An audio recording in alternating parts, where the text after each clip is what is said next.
Welcome to Grant's Rock Warehouse, and today is our next episode in our Beach Boys series.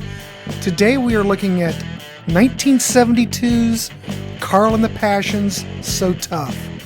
Joining me today is David Gallagher from Davy Cinema Flicks and Music Picks, and Ryan Gavalier from Ryan's Vinyl Destination. So sit back, enjoy, like, comment, subscribe, you know the thing. So let's get to some upcoming programming on the channel. Ryan Gavalier is back once again, and so is the next episode in our Cheap Trick series.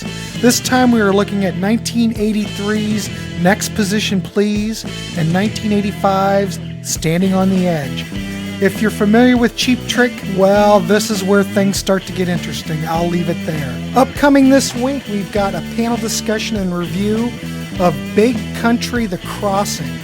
So we're just going to go through this record, kind of dissect it. I have a feeling that this Big Country series may go on, so stay tuned. Check out my interview discussion with Jim Bocci, audio engineer, musician, member of Fuzzbubble, Hitman, and the Tiki-Aki Orchestra. We discuss tiki, power pop, guitars, the Blue Hawaiians, and everything under the sun. So without any further ado, let's get to Davy Gallagher, Ryan Gavalier, and to the Beach Boys. Hey, what's your name? Dennis Wilson. Who are these guys? My friends. What are your names? Al. Mike. Carl. Bruce. Where's your ID? Down by the old mill stream at the Beach Boys Show. Hey, this is Grant with Grant's Rock Warehouse, and tonight I've got Davy Gallagher and Ryan Gavalier back in the saddle. And tonight in our Beach Boys series, we're looking at 1972's Carl and the Passions. This album is also one of those records where it's kind of a fan favorite, but then it's not so much. Elton John loves it. I'll give it that. Yeah. But we're going to take a look at this record, and let's get started with Davy Gallagher. Davy, you want to start us off? Thank you, Grant. It's good to see you. Been a hot minute since we were on a video together. Yeah. Elton John was also a massive cokehead, so let's not put too much truck in what he said, because he might have said that when he was making those awful 80s albums, you know. Right. Carol and the Passions, 1972, I believe. Mm-hmm. So we're coming off of Surf's Up, but we're not yet into Holland. So we're working our way into the new material of the Beach Boys, the new era. But we're just coming out of the era where they've said, what the hell is left from Smile? What's Brian got left that we can scrape the barnacles off? And, you know. So this is really the first time that they've had to take the baby wheel, the baby stabilizers off the bicycle and pretty much got alone, because Brian's not really here at all. I mean, he's got, one co-write on here? Bit of piano, I think. Not much else. I can't hear Brian on here at all. Not vocally. There's definitely some Brian piano. You can hear that very staccato piano. But you don't know if it was recorded, During Wild Honey. Hard to say. Yeah, it could have been recorded in 1958 on the Beach Boys. But bit of an odd record, to say the least. That's really going to be my thesis, that this is just a weird record. And not weird in the same way that Love You was a weird record, because that was completely batshit, but it was a cohesive batshit. Once you were in tune with some of it, you tended to be in tune with the whole lot of it. Whereas this just sounds like everybody's working on a totally different project, and that's mostly because they are. Yeah. You've got three sections. So you've got Carl working with Ricky Fattar and Blondie Chaplin, who are now full members of the band. You've got Mike Love and Al Jardine talking about transcendental meditation, boring everybody. And then you've got Dennis with Daryl Dragon, the captain from Captain Neil, yeah, wearing his hat. And you've got these three completely independent factions working on three pretty much different projects. Literally, in Dennis's case, at least the others all knew it was a Beach Boys thing. Dennis was recording a solo record. That's why his tracks sound nothing like anything else here, for better or worse, depending on how you want to view it. We'll come to it. And this was infamously the album that was packaged with pet sounds to get rid of overstock of pet sounds. And they lied to Brian and told him it was going to be packaged with a close to finished version of Smile if he wouldn't give them more material. It didn't give them more material, and it didn't come with Smile, obviously, but it is what it is. You Need a Massive Help to Stand Alone is the opener, and that's where Brian has sole writing credit and production credit, but it's Carl. It sounds like Carl to me. It's Carl doing the production here. It's such a Carl production. You can hear that it's Carl trying to do a Brian. Jack Riley's got a co-write credit with Brian. Even for 70s Beach Boys, this is a weird opener. And this was the single from the album. I really like it sounds almost like it could have been off Love You, because it's got that kind of weird nature that it's got the Beach Boys harmonies coming on top of each other, but in a weird, odd fashion. And I really want to know why the Cookie Monster's on harmony for this. What is that all about? But Who is that? I don't understand that. It's Blondie. Blondie's doing that. Okay. But he's doing it in this bizarre voice that I guess must have cracked Carl up, and Carl said, do this. You can pretty much work out who anybody is on this by working out who the main person is, because, again, the factions that are involved. They weren't even talking at this point, which, again, becomes a bit of a Beach Boys staple in the later years.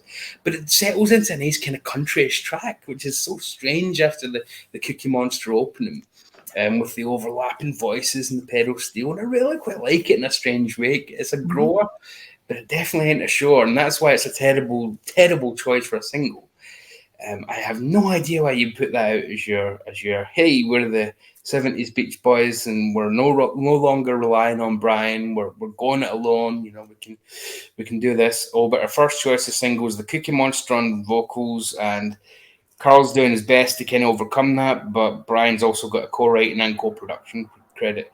I'm almost tempted to say they did that because they chose that as a single because Brian Wilson's name's on it.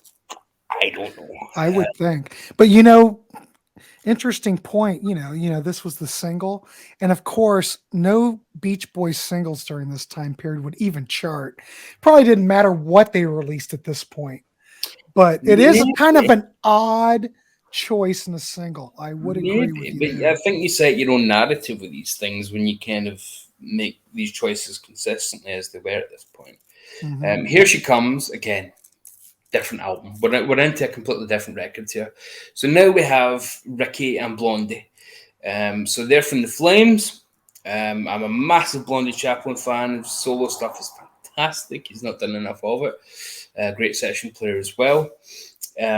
Instantly, their presence alone just makes the whole band sound much more contemporary. Whether or not you think that contemporariness dates them now, and it actually sounds older than some of the classic Beach Boys material, is irrelevant. It still sounds more 1972 than anything else here. I think this should have been the single. This probably would have been a better choice. You'd still have needed to edit it down. But it does have a very, hey, the Beach Boys are actually in the 70s, guys. It's got a really great, cool steel guitar part from Ricky. Terrific harmonies from them. This is kind of the direction I think the Beach Boys could have headed if it wasn't. You always have to adhere to the brothers and Mike, and then Al occasionally.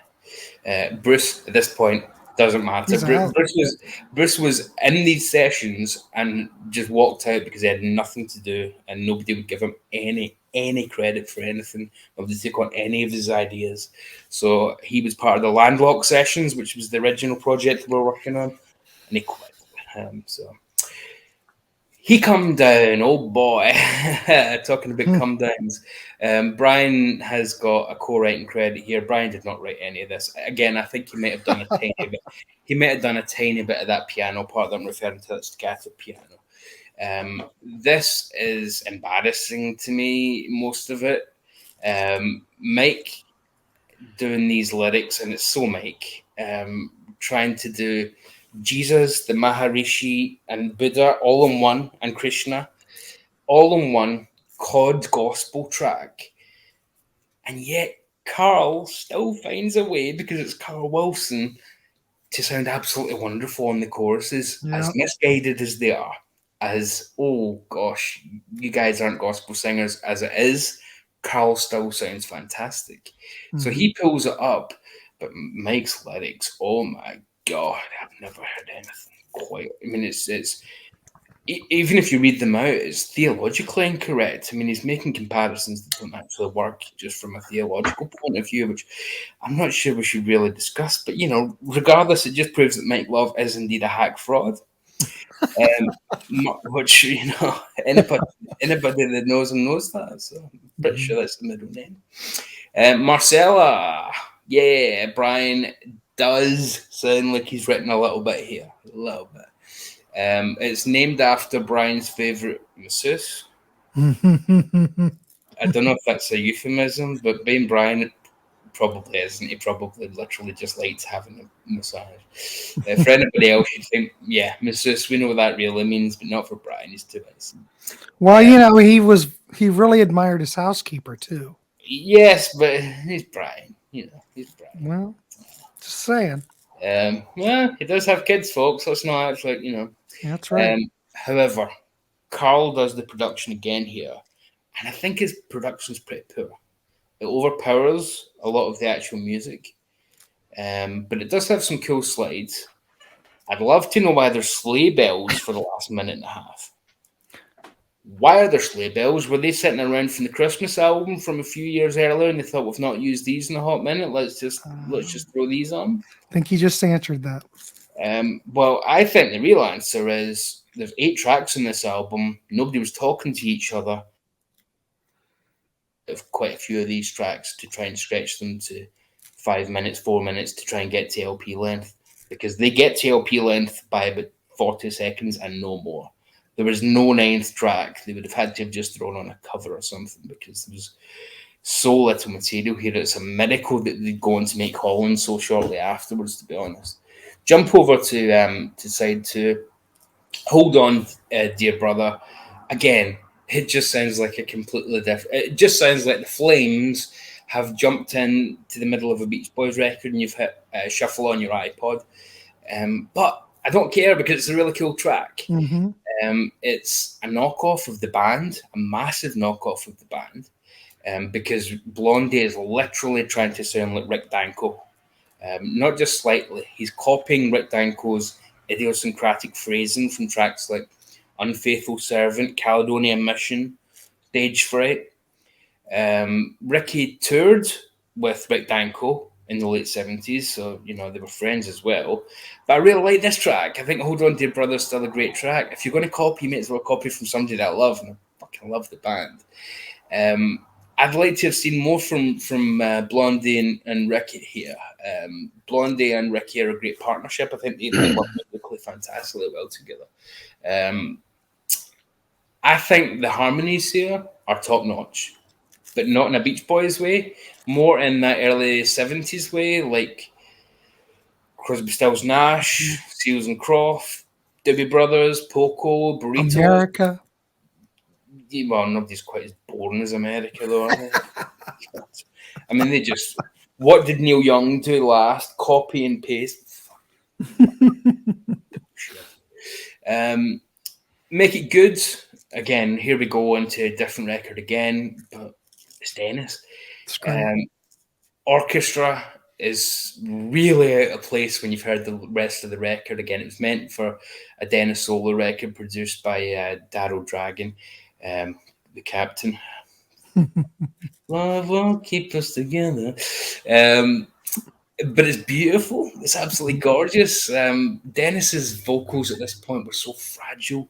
It sounds as if he's always on the verge of tears, which emotionally was quite distraught at this point. This was when he was recording a solo album, not just because he wanted to, because he'd get fired from the band.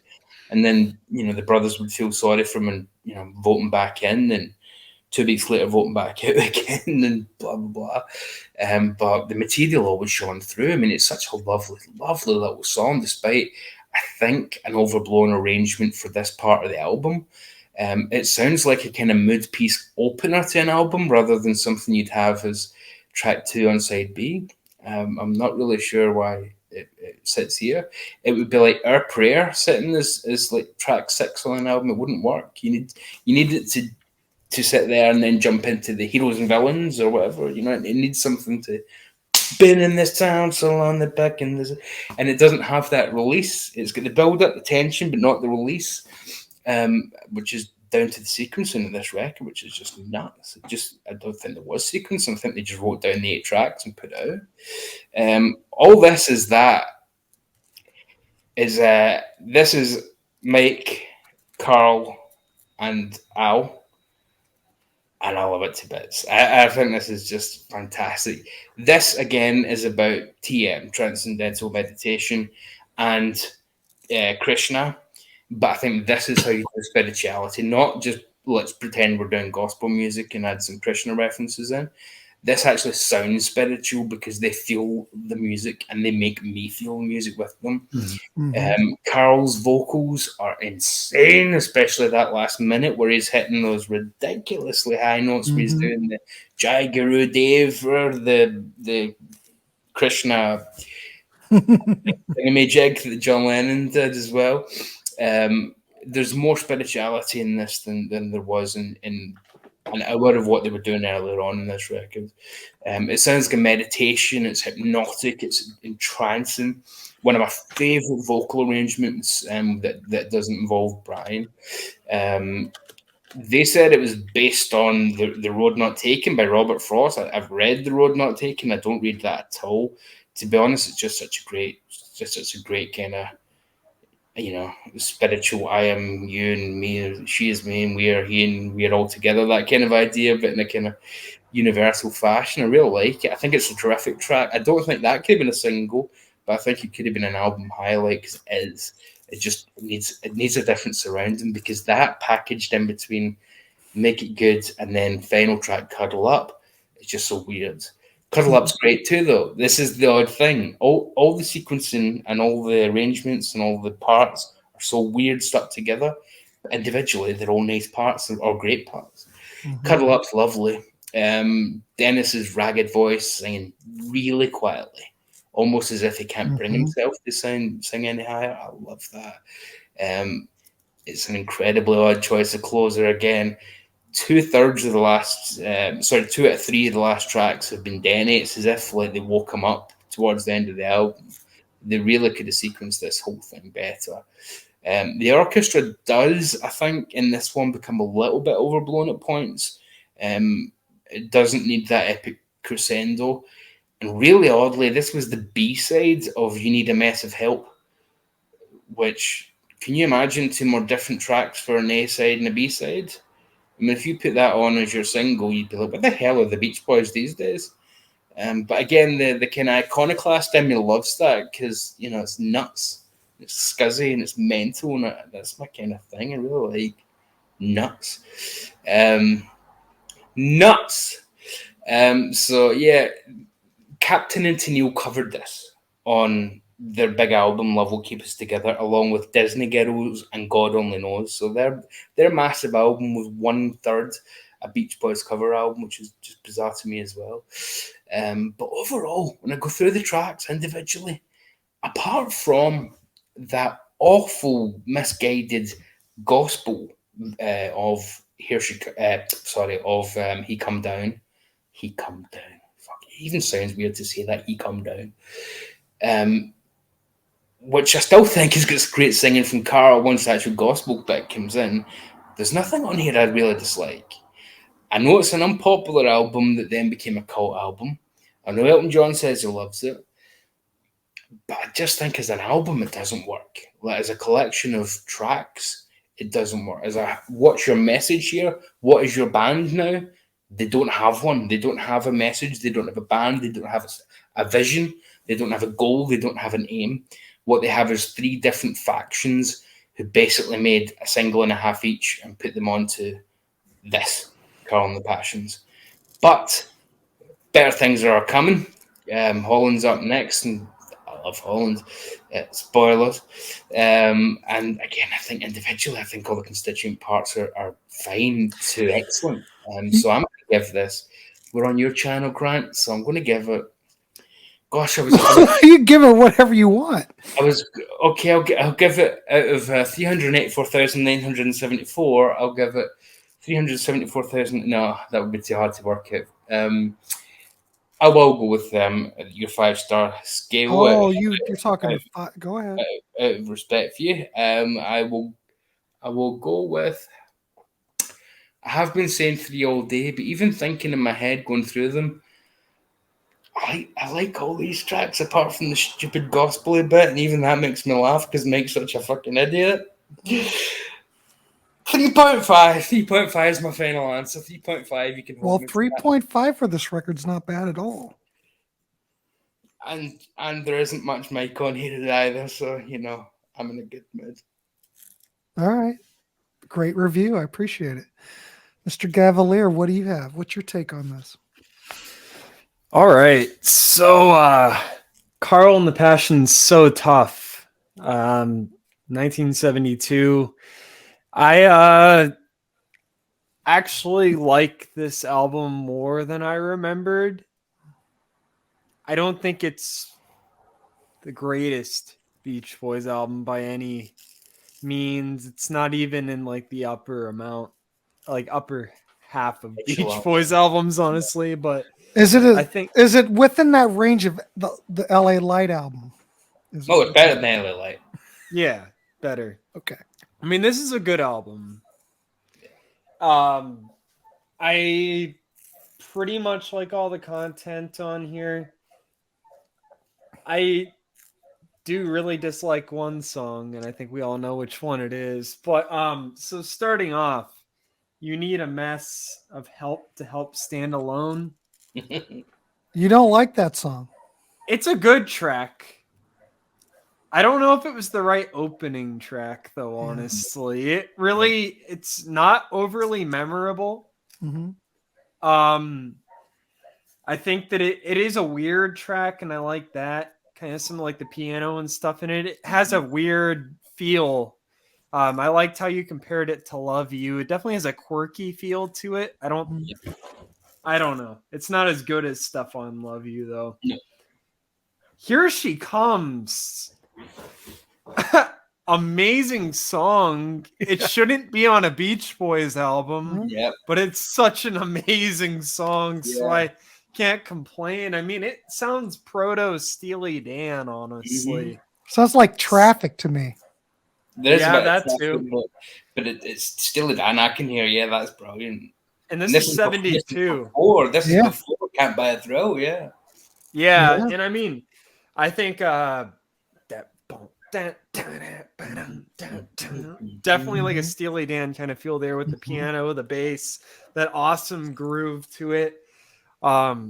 Really great vocal on this one in the verse, but it gets even better during that chorus with those high notes. Oh my gosh, it's like perfect harmonies. This is such a awesome song. Like, I don't know how it made it on a Beach Boys album because it sounds nothing like the Beach Boys. That's one thing about this album. It does go in a lot of different directions. Some that sound nothing like the Beach Boys at all. But what a great song. It's groovy. It rocks. Great harmonies. Great sound overall on it. He Come Down. Calm Down. What kind of kindergarten shit is that title? Like, I almost think what does it even mean? I think it's a bit racist. You think it could be? Like you say, he come down. Like they would pronounce that, and you know what I mean, like old gospel songs where they would drop the. Wow. Well, it's obviously very gospel influenced, as you can tell. So you might be correct. It's probably a takeoff of that. Like It's embarrassing. Mm-hmm. Yeah. It's embarrassing. Well, it is of its time. It's an embarrassing thing. Call it He Comes Down. Mm-hmm. Like, are you serious? Like, it's Mike Love rubbing his chakras together. Who knows? Yep. I mean, he's not even the top writing credit on this one. Oh, Al Jardine is. It's Mike's lyrics though. The minute Yeah, I could believe that. But like, the song's stupid. I mean, they're saying, "Oh Jesus, oh Marishni," and blah, blah, blah, blah. And then that stupid chorus with the gospel. This is like one of the worst Beach Boys songs of all time, in my opinion. I don't care if Carl sounds good on it. He doesn't save the song. It stinks. It's horrible. It's embarrassing that it's on this album because all of the other content on it is really good. I mean, there's no sincerity in the song whatsoever. Like, why are they singing about religion on this song? It sounds like they've never even actually practiced a religion in their entire life. It sounds like Cartman trying to write hard Christian rock. That's what this sounds like. Are It's you so saying bad. Mike Love is a hack fraud? What are you trying to say? He was hanging out with Maharishi and the Beatles in '68. What are you trying to say? Well, To it be sounds fair, like Ryan's right. Al was also involved in this shit, so let's fuck you, Al.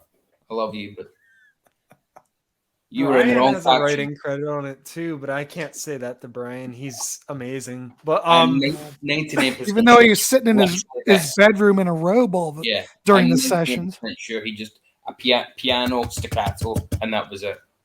Still, this song sounds like Cartman writing Christian rock. It sounds like someone who knows nothing This isn't about even religion. Christian rock.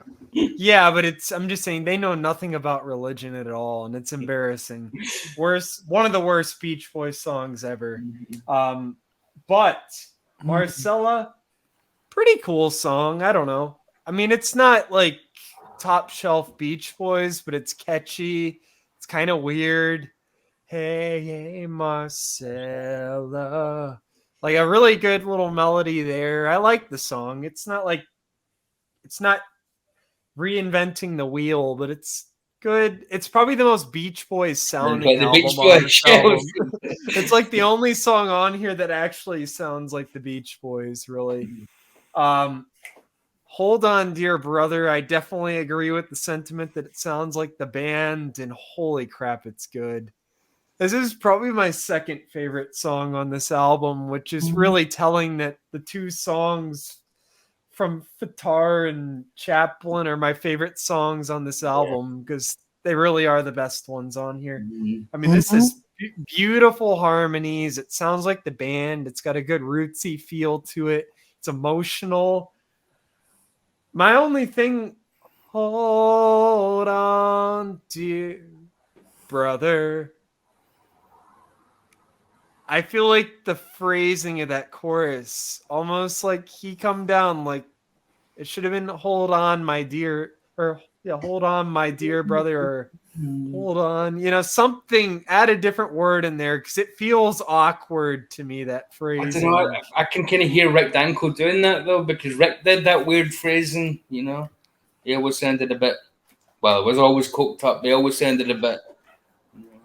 It sounds good, but it's kind of weird at the same time. I think that it always tricks me because I want to say, like, hold on, my dear brother, or something. I don't know, but it's a great song. I can't even really complain about it. It just is amazing. Once again, it shouldn't be on a Beach Boys album, but great song. So it's there. It is on the Beach Boys record. Make It Good.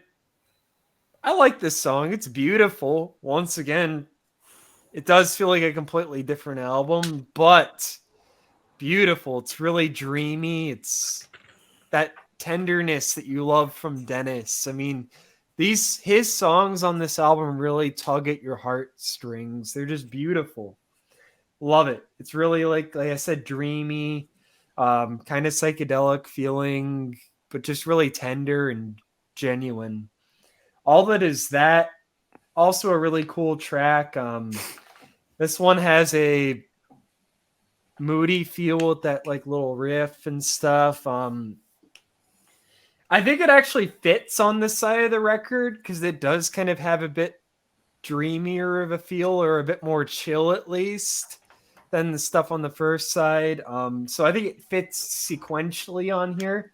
And it's a really top shelf song. I think it's one of the better ones on this album. And then Cuddle Up is so beautiful. Mm-hmm. Oh my gosh. Like this is, I mean, it's not forever good, but it tugs my heartstrings pretty damn close to that song. It's just, you just have to love anything that Dennis did. When he put down a ballad, he nails it. I mean, the piano is gorgeous on this. It kind of has some like classical arrangements to it. The melodies are perfect. The chord changes. It's just overall just a really great dreamy song too. I think it's a good closer for this album. I think it really sends you off perfectly, better than Sunflower sends us off. Because like I said on that last episode, Forever should have been the ending song for that album. They picked up that memo with this one and put that great Dennis ballad as the end. And it just, I think it honestly heightens the whole album that this song is the last one, because it leaves you on that strong emotional note that you forget any issues of sequencing maybe beforehand. I definitely think this is a flawed album, but not really because of the content itself, except for He Come Down. Stupidest song ever. But like, I think overall the material on here is really good. Like I said, I think Marcella is an awesome song. I think it's one of the weaker tracks on the album. And I think the opening track is also not strongest Beach Boys content, but still a good song. Cookie. I really, that doesn't bother me though. I think it's a cool song. Why is it that? I don't know, but it doesn't bother me. But like, I think that the weird thing about this album is the strongest stuff is the Dennis solo stuff, or the Flames. The Flame stuff. The Flames, which kind of conflicts me as a whole album. When I look at it as a Beach Boys album, I don't know if it's one of the strongest, but when I look at it as an album itself, I really enjoy it. And I think it's a very pleasant album. It's a very listenable album. And I'd say pretty much all the content's really good on it. I'm going to go with Davy's notion and give it a 3.5. I think that the album doesn't really feel very coherent, although I can't say that it's really a typical thing for the Beach Boys to have albums feel sequenced like it's an album. I think a lot of albums by them do feel like a compilation of songs, especially in that early era. I mean, that's not albums, it's singles put on albums. Yeah, but they tended to be recorded in the same place by the same people, though. Yeah, but I think that this album doesn't. I think you knowing that may affect your hearing of that. I didn't know that. To me, it doesn't sound like that. Do you not think you would pick up on the fact that Dennis sounds nothing like the rest of them, and the Flames sound nothing like the rest of them? I think the songs don't sound anything like it. Even the production, the vocal harmonies, the instrumentation, it all sounds like three different. Knowing that it's three different factions, I think you obviously look for it more, but I think you would know that if you. I think listening to it in the future, I'll probably hear that more. Yeah. But for my initial impression, and this is why I don't like to know all those backstories all the time, because as a listener, the production doesn't sound completely different on stuff. It just sounds like they had all kinds of different ideas on here, and it's scattered creatively, but it doesn't really sound like they were recorded in different places and stuff to me. I don't hear that. I think it's an enjoyable album. I think that, like I said, it's not really sequenced as an album, but I think for what you get, it's completely listenable. I like it. 3.5 stars. There's much worse albums that we could be listening to. Yeah. But there's also much better albums. Yeah, the Boston album. Even in the Beach Boys catalog, there's much worse. Oh, yeah. Summer in Paradise, folks. Summer in Paradise. Yeah, I mean, even the other stuff than that, but there's also much better content by the Beach Boys. This definitely isn't top shelf Beach Boys. And I couldn't really agree with that cult favorite sentiment of it. It's really good album. I like it, but it's not top notch Beach Boys. It barely even sounds like the Beach Boys. Excellent. Yeah. 3.5 stars. I mean, we It's haven't really had good. top-notch Beach Boys since 1966, I but don't that's agree with that, but I think Sunflower's top notch Beach Boys. I think Surf's Up is Surf's top Up's notch. And Smiley Smiley Smile and Mm, Wild Honey. Yeah. All that stuff Honey's is good. top notch. Yeah. it's all right. Friends. There's so much good Beach Boys. Apart from those 5. Apart from those 5. That's a lot. That's a lot for a short amount of time. Like, All right, cool. Thanks, Ryan. That was great. thank you. How do I think everybody had really strong points. I think everybody's pretty much spot on about this record. I think the kind of like Davey, I think the tracks probably. God, I've been listening to this album all day, and I just can't seem to get enough of it. I think it's a stronger album. God, how do I want to say it? The tracks are stronger individually than they are together. Yes. Yep. I know exactly what you're saying. If you take these songs and just listen to them on their own, you sit there and go, holy crap. Yeah. What a great track. You've put them all together. And it's like, well, none of these songs belong together because yes, they were all recorded. You had all those factions. You had Dennis and Daryl Dragon going to one studio, Al and Mike are in another studio. No one was talking during this time period. You know, they were all traveling separately. It's just it's almost like the Beatles' White Album, though. I'm not saying this is anything as good as the White Album, but I mean, it's assembled. A lot of this is better than the White Album. Oh, well, I don't know about Honey Pie. Honey Pie's great. Honey Pie. But what I'm saying, it's kind of like the Beach Boys' White Album. I'm not loosely. So, I mean, that might be a sin to say that, but it's kind of like that, where they've all gone out and they brought. Okay, I got you a deal by saying it's better. Don't worry. But I actually kind of agree because I don't think either of them are close to the strongest album of the band. But you do have a great point, Grant. It is the White Album is intentionally designed to feel like here's just a bunch of shit that we've done well, with that's no what this theme. is. Because you all thought Pro was a cohesive thing. Mm-hmm. Now we're going to do the exact opposite and just come up with tracks, throw them together and spit them out. But there they did at least put something like Good Night at the end, which is an intentional idea. But yeah, and I think least, it's actually a good point. At least all the Beatles were still working out of Abbey Road too. Yeah, I mean, we're using all kinds of studios here. I think there's to go back to the band. The album Stage Fright is where you can hear the friendship coming out of the band, because on their first 2 records they do overlapping vocals and you hear all the singers coming in. So Levon will finish Richard's line and Rick will finish a Levon, blah blah blah, and that's what's missing here. That I think you would pick up on even on a subconscious level.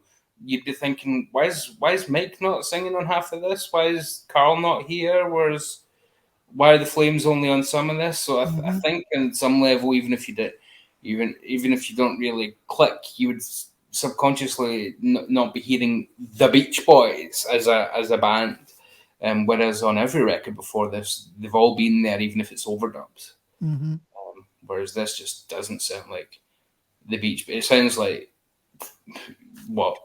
The Flames, the Captain and Dennis, and the Transcendental Orchestra Boys. Yeah, you know what? Whatever the fuck they want to call themselves. I don't know. I must say though that the track All This Is That, though, has beautiful harmonies on it. Mm-hmm. Oh yeah. I mean, Oh, it's yeah. kind of transcendental and all that, but if you're looking for something that's more of a traditional Beach Boys song, I would say that that's probably one of the best tracks on the record.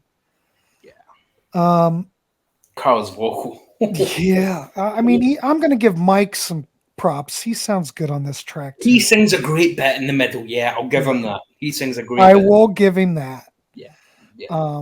Usually Mike always sounds like Mike. You know, he's limited with what he can do. Yeah. But you need a mess of help to stand alone. Just a good meat and potatoes rocker. Kind of a weird track to open up with. But, I mean, it's lively and energetic. It's fine. And I have to grit the Flame songs. Gosh, Here She Comes and Hold On Dear Brother. Holy mackerel. I don't care if you can't hear the Beach Boys on here at all. Because you know they're not on here. It's just Carl and the Flames, pretty much. You can barely hear Carl on it. But for early 70s, I'm surprised that these two tracks aren't even acknowledged today, like on FM rock radio or anything. They're just neglected. But they would fit right in if you're listening to like early Steely Dan or John Barleycorn Must Die. I'm just saying, it fits right in. Mm-hmm. It is classic. I mean, Blondie and Ricky, holy crap, what talent. I'm just going to leave it there. I would highly recommend this album just for those two tracks. For anybody, you should hear the talent here. And it's just a sad situation they didn't get more recognition than they did, because they shine on this record. Whether or not, you know, at the time when this came out, it caused a lot of, a lot of the hardcore Beach Boys fans were going, uh-oh, what's happening here? This doesn't sound like the Beach Boys. But, you know, you have to look over this stuff. And the work that they did on this record's top notch. God, those are great tracks. Yeah. Now, He Come Down. Yeah. I think it's an okay track. The problem is the lyrical content. I mean, the harmonies are good on it. I just don't want to hear any of that transcendental meditation hoopla or any of that kind of crap. Yeah. The other thing that kills me on this record, I don't necessarily think it hurts the record, but I miss hearing Brian and his falsetto and him on the high harmony. I mean, he's not here at all. I mean, I understand he was in his room smoking a lot of cigarettes and hanging out in his bathrobe. I mean, we've got priorities. I understand that. Well, he was also producing Spring at this point. That's true. Have you heard that Spring record? Yes, which is why I just mentioned it. Mm-hmm. That is a Beach Boys album without the Beach Boys singing on it. Yeah, well, the backing tracks and the studio musicians is just like Brian back the way he used to be. Mm-hmm. You know? Yeah. I would highly recommend that Spring album if you can. What is this album if Brian's more active? This album wouldn't be this album, would it? Because Brian would have taken stuff over if it was Brian. I don't think Brian was. I think at this point, Brian. Well, look, he had the Spring project, and look what he was able to do with that. Well, that's what I'm saying. So this would be a totally different. We wouldn't be reviewing Carl and the Passion So Tough. We'd be reviewing something quite different anyway. Because Brian would have been on. I just don't think Brian gave a shit at this point. He was done, I think. Yeah. He'd rather move on and do Spring Project or something like that. He's probably tired of dealing with Mike Love all the time. Well, yeah. But then Mike doesn't do anything here either, really, apart from... I mean, you said your only problem is the lyrical content. I think the actual gospel bit itself is just embarrassing. It's so bad. Yeah, I think it just sounds like they've pressed fucking gospel on the Casio keyboard and had a the gospel just There you coming go. out, and just sung on top of it. Yeah. And again, Carl sounds great, but Ryan's right. It's in the service of absolute bullshit. It's just like, what does gospel sound like? Oh, it just sounds like clap your hands and oh hallelujah. Like, no, that's not gospel, folks. Like, Well, the album's called "It's So Tough," and then it's called "And the Passions." There's no passion in that gospel. I'll tell you that much. There ain't no passion there. Grant, I just Well, want to make they a tried. quick point. I just want to make a quick point to you Mhm. to something you said before I forget it. You I- talked about the two Flame songs, they should be Mhm. on the radio. Mhm. I think they could be if they weren't under the Beach Boys name, Boys because banner. no one wants to hear a Beach Boys song on the radio that sounds like this. It will never this isn't the Beach Boys. Well, I'm like- even talking like back in the 70s. I could see that. Well, still, I think if it was under the name The Flames, possibly. Probably still not, because they're from South Africa, and they Africa, probably yeah. wouldn't have been popular here. But I think even worse, it's under the Beach Boys name, and it doesn't sound like the Beach Boys at all, so it wasn't going to be a radio hit. I know, but I just could hear it that way. One of the elephants in the room. Yeah, me there, too. Then, one of the elephants in the room there then would be "Sail On Sailor," because that doesn't sound like the Beach Boys. That sounds And like that was a big hit. that was a hit. And you still hear that. I don't know if Mhm. it's played much over there, but you still hear that in the radio here. But you're right. Again, that doesn't sound like the Beach Boys. That doesn't sound like the Beach Boys at all. But I think it's because people are just too limited, including some of the band, in what the Beach Boys should and shouldn't be. Mhm. It's almost like they should have done I was going to say Jefferson Starship, but like if they'd changed their name or something, because Brian suggested that at one point. He said, "We're not boys, we should change our name to a different band." And they just kind of hats Brian on dope, who cares? But I think he had a point. They might have been taken more Maybe. seriously if they had or people would have given them a chance to grow artistically instead of just, why aren't they singing about surfing and cars? Yeah, I'm surprised, if Mike Love was so worried about, don't fuck with the formula kind of thing, he never went back to it other than for Do It Again. That's the only time. They just continued on. You would have thought they went back to surfing in cars on Smiley Smile, but no, they that did never go happened. back to just let me hear some of the rock and roll music. Well, And they then the did do minute that. Kokomo was a hit, what's the next album? All songs about having romance on islands. Still cruising, full of Island Girl and the one about the girl from Tokyo, not girl, woman from Tokyo, but something like that. Mhm. So he just chased Kokomo just like he chased It's Automatic One, which I think is a great song. I love Do It Again. I'm not going It to. is a great song. You have to admit it's a great song. I think he's just not a musical person. He comes from a musical family, and he's not a particularly musical person. Mhm. But if they had allowed themselves to follow That's Ryan's a good. I can't really argue with that though. No, it's just kind of funny to think that he's like in charge of the Beach Boys now. And and he's the least talented. In 2012, he fired Al and Brian Wilson on the same day. Let that sink in. Mike Love fired Brian Wilson twice from the Beach Boys. I mean, Jesus Christ on the cross. And that's more religious than anything Mike fucking sang about. I could see him firing Brian, but Al Jardine, who was trusty, who was always there by his side, Yeah, but it might have suggested, why don't we do something, not surf related on this tour? Mm-hmm. You're at the band, man, but we're all about the harmonies. Piss off. But this album, I think, is a terrible album as a statement, and a terrific selection of songs.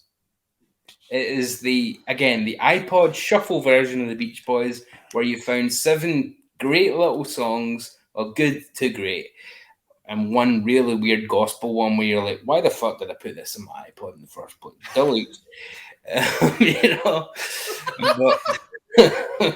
But I know that song makes you guys sick, but it That's doesn't bother me that much. What? But It's just I think it's got some cool stuff on it. I've no idea why it's called Carl and the Passions. I've read the explanation. It still makes no sense to me whatsoever. But See, Well, with a either name way, like go ahead. with a name like Carl and the Passions would have been cool if they did like a weird doo-wop type Doo-wop, album, like doing like some weird Flo and Eddie Zappa stuff. Like that'd be super cool. Yeah, But if they were doing Flo and Eddie here, or Christ, even if that Carl and the Passions is where you have the just let me hear some of them, that would make a bit more sense. But there's no passion. Carl's not the guy in charge. It kind of is in the production side. And there's certainly nothing tough about these songs either. So apart from that, the title's 100% accurate. Yeah. But even though the songs are all over the place, the sequencing's poor. Mm-hmm. I didn't mention Dennis's songs. I think Dennis's work on this is brilliant. Do these songs belong on this record? No, but at least they're on this record. Yeah, and I'm just going to say at least we've got the Flames on here. We've got All This Is That, which has great harmonies. Marcella's fine. Okay, so the gospel track's a little bit wonky.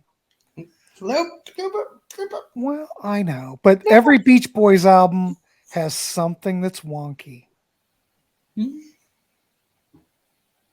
What's the wonky on Pet Sounds? Well, I would say that if you were going to consider anything, some would say Slip John B. To be fair, yeah, because that's not supposed to be on there.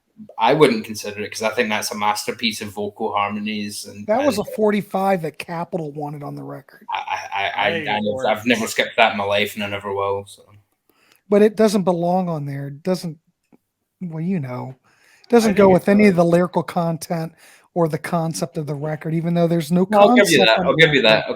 It doesn't go. But stylistically and the way it sounds, it fits right in. Yeah. But it has nothing to do with Young Love or anything like that.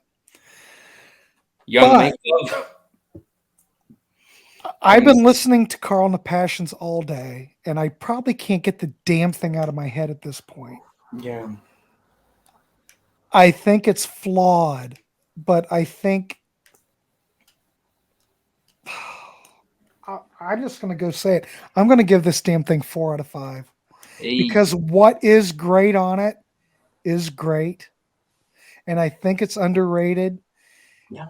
And I think it needs a fair shake. And if anybody who maybe has a subpar opinion of this record, I would highly recommend you to revisit it.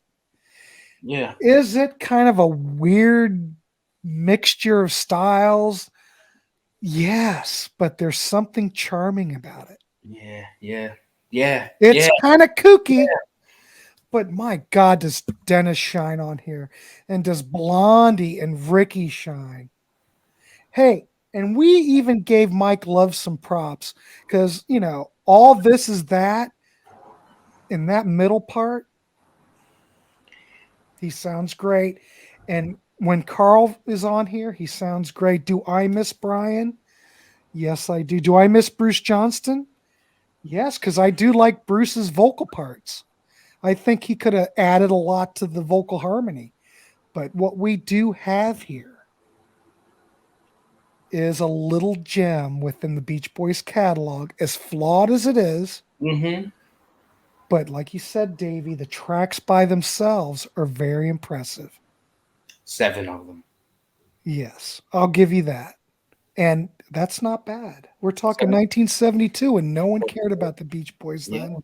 Yeah. So I'm going out on a limb. I can't believe I'm going to give it 4 stars, but I don't. I'm going to give it 4 stars. I don't think it could get above 3.5 because they are too padded. Even the good tracks sometimes just go on for a minute too long to get it to LP length. Yeah. But I could have those Flames tracks go even longer, to be quite honest. Yeah. I think that Here She Comes is close to being too long. It's like Yeah, five and really? a half. It's 5.5 minutes. Yeah, Oh, it's, it's it's great. these are on average the longest tracks on any Beach Boys record, and there's an obvious reason for that because none of them were talking. They had no material, and by God, wasn't it just good luck that they had exactly this amount of material to make this record because they got away with it. They really got away with it, and then started repairing relationships and moved on to Holland, which quite a different record for one that follows so quickly. But I don't think this album's that far off from Sunflower and Surf's Up. Yeah, it's different. It still has some sonic similarities. It fits within that whole. Yeah. I could agree with it not being too far off of Surf's Up, but I think Sunflower is a much better record. Well, Sunflower probably goes more. Sunflower is near perfect. Surf's Up has some mild flaws to it. Mm-hmm. Yeah, I'm not even thinking in terms of quality, just in terms of the sonics and whatnot. I don't really hear it as being terribly similar, but it's an interesting one. It's such a strange little record in a non-strange way, whereas something like Love You is strange in an almost intentionally strange way. Mm-hmm. You know, there's no intentional like, come on, everybody knows Johnny Carson's going to be weird the minute you hear the song's called Johnny Carson. But, you know, on this, it's like they unintentionally made a really weird Beach Boys record. And I think that's kind of great. Oh, I like it. Yeah. Like, even though I've criticized things about it, I really like it. And I actually see myself listening to this album a lot more, probably even buying it because I thoroughly enjoy it. It's a mess, but it's a really fun mess. It's like I don't even want to say a guilty pleasure because I'm not guilty. It's a good album. Like it's too good to be a guilty pleasure. Yeah. I don't think guilty pleasures are real anyways. No, I don't think so either. I think if I don't think so either. Something's good, you enjoy it, then fuck it, you know? Who cares? You like it, you album. like it. Yeah, it's a good album. I think it's refreshing to hear a mess actually, because it's so different than anything we've heard so far that I kind of like that. Like it was like, you know, it's not the best album, but it's really interesting, and I think the Flames add so much to it too. I mean, they're really the best part of the album, in my opinion. Like, it makes me actually want to look more into the Flames because I can't say I'm really that familiar with their stuff. Well, they only put out the one record. Yeah, they have. And then I think there was an album that wasn't an album, one of those kind of like the albums that should have been kind of things. I don't even think it came out on CD ever. I know Carl Wilson produced it. I'm pretty sure they have more albums than you guys think. I was looking at their. I was looking at their. I don't think it's more than 2 or 3 more. I was looking at their catalog online. It says studio albums. 1, 2, 3, 4, 5. 5? Fucking I don't know. I'm going to between the years 1965 and 1970. 65. I can't imagine what that would be like. It's an album. It says studio albums. Yeah, no, I'm not saying it's not. I'm just saying I can't imagine what they would sound like in 65. Yeah. Boys. Yeah, because they were recruited as session guys on the road, which is strange. Because they supported the Beach Boys on the European tour. Mm-hmm. That was how they met them. And Carl took a liking to them. Yeah, Blondie's solo record. Ryan is correct. Yeah. Blondie's. Why did you need to double check his working? You think he's lying? Yeah, I don't trust Ryan at all. Okay, that's a good thing. No, I trust you implicitly.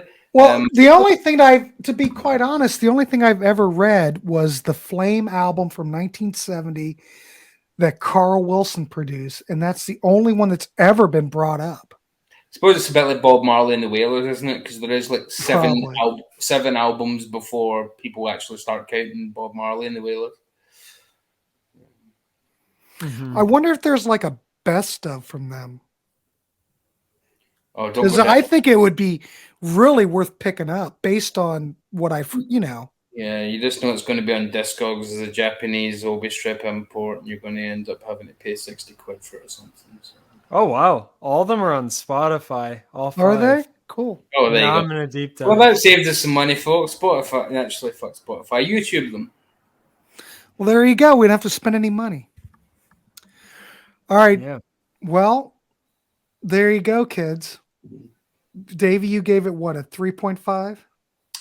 3.5, which that's grown because I did not think it was going to get above a 3 until literally today's lessons. You just never know. And Ryan, you gave it a 3.5? I did. And I give it a 4. Maybe. We're all kind of in that ballpark. I do want to say I think even though I'm giving it a 3.5, I don't know if it fully deserves a 3.5. I'm just really enjoying it myself.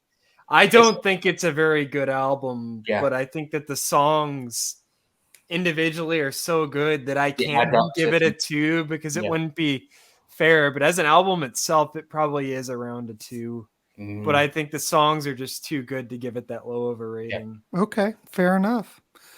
Well, there you go. Does anybody have anything to promote real quick? I know you guys have something to go to. Just check out my channel, Ryan's Final Destination. I mean, if you're a Bob Dylan fan, we'll be talking about him in like 28 minutes. So come check it out. Dave, you got anything for me? Yeah. Come to my channel if you like shit. Davy Cinema Flicks and Music Picks. We talk shit. Straight up. You're right. All right. Cool. Well, thanks everybody for tuning in. I appreciate Davey and the discussion with Ryan tonight. It's been a lot of fun. Like I said, I think we can all agree that this album's worth checking out. Yeah. I don't know. Check it out. Leave a comment. You might like it. You might hate it. You never know. But I think it's worth hearing. For the freaking flames, for all that matter. So check it out, leave a comment, and subscribe. Like you know the thing. All right, gentlemen, I want to wish you good night. I appreciate you coming on. Thank you. Toodaloo. You got it.